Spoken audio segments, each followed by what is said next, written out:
The Sri Lankan community in the United States is relatively small, but they're holding together the best they can. Fox 6's Bill Miston sat down with some Sri Lankans who now call the Badger State home. Bill joins us from the newsroom, and I imagine the anticipation is really difficult tonight. Very difficult, Ted. Some 300 Wisconsinites with Sri Lankan ties now call the state home. And with the attacks half a world away, there's not much they can do other than wait, hope, and support each other.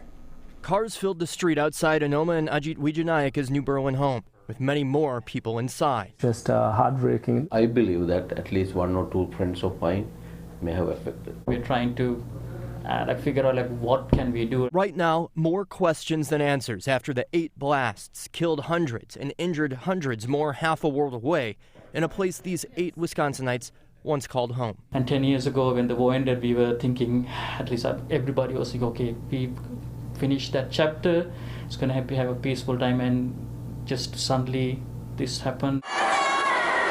The Easter Sunday attacks coming on what had been 10 mostly peaceful years after a years-long and bloody civil war came to a close. The close-knit community now staying close while waiting for word from family, friends, and loved ones. We don't belong to a church per se, but the pain is just as real. It really helps to have a large community that you can depend on to get support. Support that has since come flooding in. They called us in the morning, sent texts, and then they offered prayers, and that's a huge comfort to all of our hearts.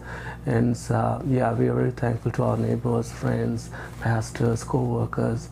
That's a big thing to all of us. And despite the tragedy unfolding in their former homeland, a message of strength and peace should be the resounding message. Whoever did this, whatever their purposes, we should not become their victims. We have to hold hand each other's, and we have to make sure that we are peaceful and we live in harmony as Sri Lankans. A harmony and peace that, at least right now in Sri Lanka, seems elusive.